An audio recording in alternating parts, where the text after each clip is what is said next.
I met him in 2020 from Hawaii. Please listen to this story, but it's not going to be long. There's a moment in every man's life when God gives him a mirror, not to show him who he was, but to remind him who he still can be. Today, we honor a man who looked into that mirror and chose redemption over regret. A man who, even behind walls, became a builder of hope, mentoring, teaching, saving lives, and proving that purpose never expires. Ethan Malu Motta's name stands as a rare testament to courage, not once, not twice, but ladies and gentlemen, but 3 times. The first act of valor took place inside Hawaii's federal prison, when chaos erupted in a riot and a pregnant correctional officer was taken hostage, surrounded by violence. Ethan placed his own life on the line. He risked everything to shield that pregnant officer from harm and guide her out of captivity to safety. At that moment, when vengeance filled the air, a prisoner saving a life became a defining act of humanity behind the wall. His second act of courage reached beyond that prison gates. After a police shooting inflamed the streets of Hawaii, tension turned to fury, and a gang prepared to ambush officers in retaliation, a plot that could have ended in a mass bloodshed. Once again, Ethan intervened. He spoke into the chaos, convincing men who were ready to destroy to stand down. His voice saved not only police officers' lives, but an entire community killed. And his third act of courage came from behind those same walls when Ethan learned that certain individuals planned to carry out a deadly suicide mission on the Hawaiian Police Department. He picked up the phone from prison. He called his friends and told them to post up at the airport and stop it, to save lives before it was too late.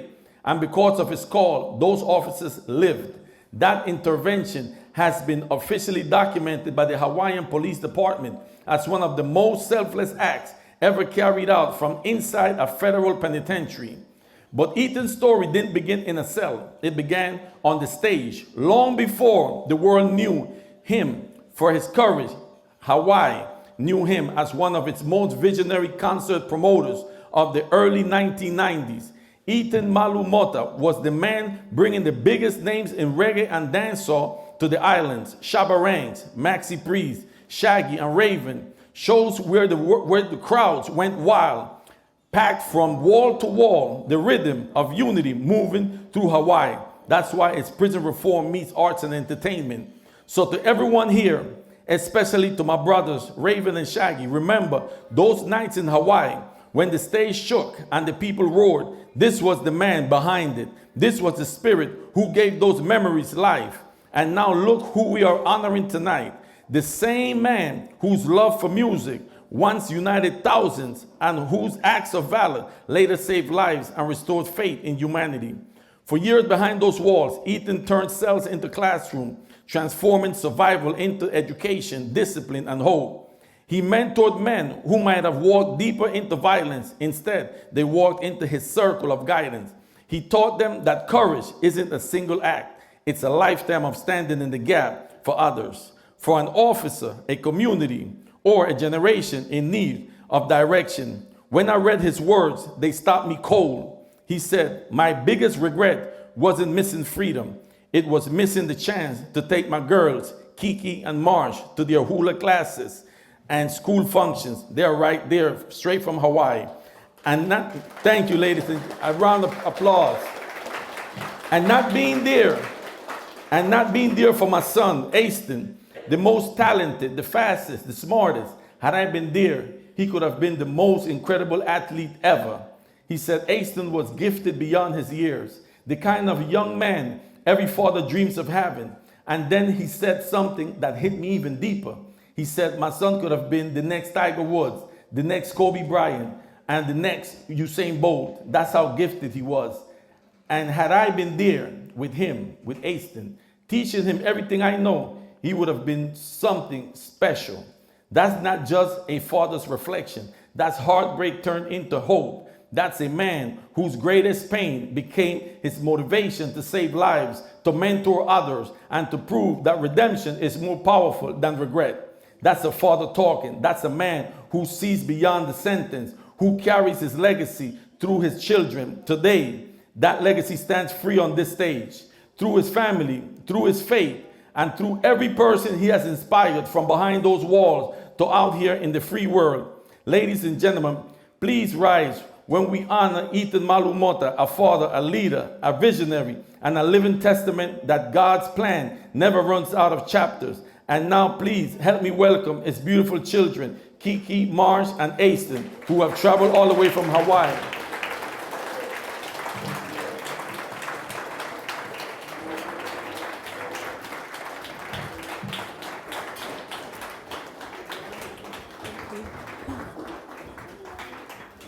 Thank you, everybody. Thank you, Panama. Just to make things clear, I'm no Tiger Woods. So, yeah, thank you again, Panama. We're grateful to be here from Hawaii, and we're so thankful for all the support that we feel when we come here. On behalf of my father, Ethan Malu Motta, and our entire ohana that's here today, we accept this incredible honor. I was 4 years old when my dad was sentenced, and my sister was 3 and my other sister 1. That could have really defined our lives, but we chose a different path, one of strength, always striving to make him proud. For 20 years, we've tried to honor him, not realizing that our strength was also inspiring him to change. And as proud as he always was of us, we're especially proud of him for the man he's become. This award recognizes a man who, despite his circumstances, chose to look outward, to protect, to mediate, and to lift others up. His valor in saving others' lives and his dedication to forging peace are a testament of his character. But perhaps his most profound work is the quiet daily mentorship he provides. He believes in redemption, and he works every day to help others see that in themselves. This award isn't about celebrating his past actions, but it's about affirming that every person possesses the capacity to do good. It gives our family immense hope. And to President Trump and Alice Marie Johnson, we just humbly ask for your consideration for his clemency, so that he can continue his mentorship and leadership in the islands of Hawaii, surrounded by his family and friends and the people that support him and love him. Thank you to Panama and FEHR Foundation for all that you guys do and the support that you guys give us and giving us this recognition today. My father feels this deeply, and we hope more than anything for his freedom. So thank you all again.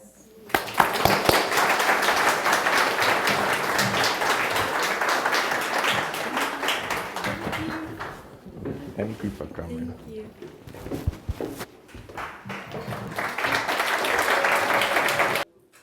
Miss Alice Marie Johnson, President Trump, this is Jaime Alexander Davidson, the individual that Alice Marie Johnson, you advocated for me. I want to thank you. All of us in this room want to thank you. That God used you as an instrument to create this big miracle with Bettina Shine and taking it to President Trump. Mr. President, I want to thank you personally right here. I'm not into politics, but one thing you said, and I've always paid close attention, you said, if you have somebody in prison, talk to me.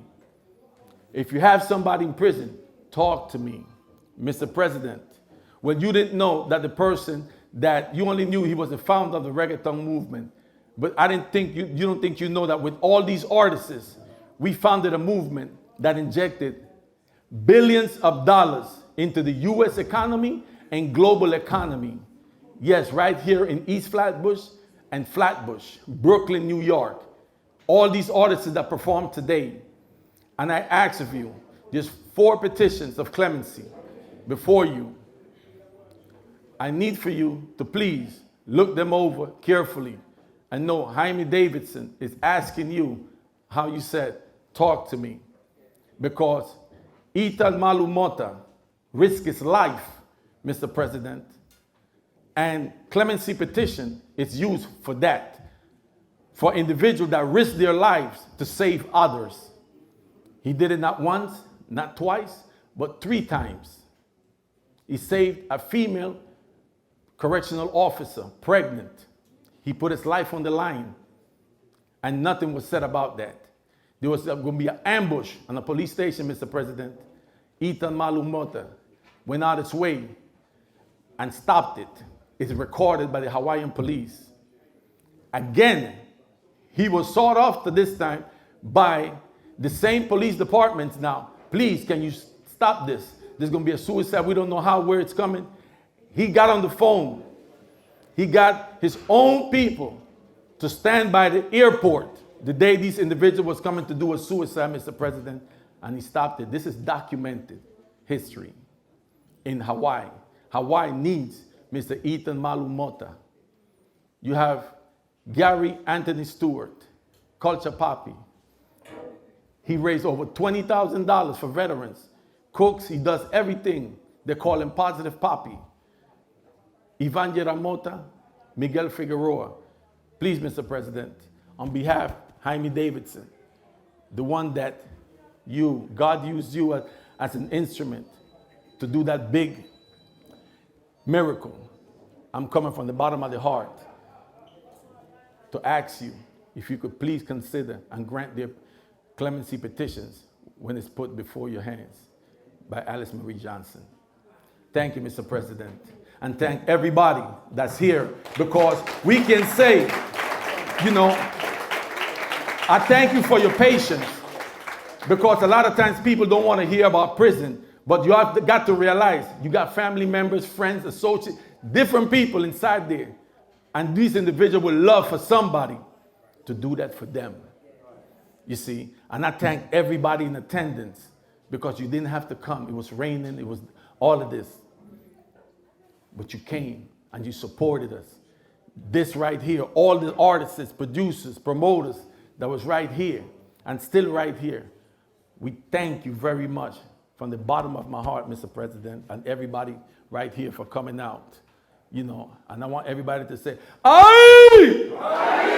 Thank you. Okay. Yeah, hi. My name is Kiki Motta, Kianti Kamaile Kalohea Motta. That's my full name. I am 24 years old. I currently attend a physician assistant program at Midwestern University in Glendale, Arizona. And honestly, my dad has had a huge impact on my career. It's a tough career, and becoming a physician assistant is going to be a long run. But I give all the glory to God, of course, and then to my dad. And me and my siblings and I, we all strive and work really hard to make him proud. And tonight he really did make us proud, just accepting his award. And it was an honor to just represent him, and the pride that we have in our father and the hope we have for him to return home to us, to his family in Hawaii, and just represent us and continue to be a leader and community member and mentor as well. He is still constantly in touch with us and motivating me, sending me motivational quotes. He sends me books with his annotations in it that it gives me guidance when I'm doing things that are hard, like physician assistant school and striving for bigger goals. And so he's just that inspiration, and as much as he's inspiring us, we're inspiring him, vice versa. And then he's also inspiring other people, other inmates, doing all his speeches, and he just continues to motivate us no matter how far he is and no matter how blocked off he might be by the prison walls. Even though my father might not be present physically with us, we always feel his spirit. He still keeps in contact with us in any way that he can. His handwritten letters, always sending us birthday cards, always sending us every single holiday card, and then of course sending us things like books that I mentioned where he annotates specific quotes that will motivate us to move forward. He also sends a lot of pictures to us, which is motivating. My sister is becoming a pilot as well, and so that comes with a lot of danger, and my dad, of course, can be scared sometimes for this dangerous career that she chose, but instead he continues to encourage us and encourage my sister to reach for the stars, and motivates us to also just reach for the stars, and the sky's the limit. So we're just continuing to be motivated by him and just strive to be the best we can be for him and hopefully inspire him, which we have. I thought it was amazing. It was so interesting learning about the reggaeton culture, Spanish reggae music, and honestly, I personally, my brother, my sister, and I, we all know and are familiar with a lot of these songs, but we actually never really knew the real writers or artists of this music and the people who contributed. So it was really nice to realize the importance of it being developed in this place. And then also my dad is a musician and artist himself. Like, he may not be a big well-known artist, but he does make his own music, and so it kind of just spoke to how Hawaiians and reggae music also plays a big role in our lives. And then my dad also makes music in prison and is constantly sharing his music with us, and it's very inspiring. So it kind of sparked that music drive in our family as well. Yeah, my name is Ethan Malu. I'm his first son, his only son. And I was about 5 years old when he first got sentenced. And I was a daddy's boy, so I was always with him. Even through trial, he was on house arrest, and he was like my superhero growing up. And it was hard for me to lose him. But even though I lost him physically, he was always there for me in spirit, and he never missed a big day. He always called me on my birthday, always checked in on the big events, was always there, and always made me feel like I could do whatever I wanted to do. I could push the boundaries, push the limits, and that I wasn't confined to this island. And I kind of carried that with my career and my trajectory of where I want to go and what I want to be. So he's definitely somebody that pushes me. He knows how to push me. He knows what motivates me, and he gets me going. So he's an inspiration for me, and he's always there, even though he's not physically there.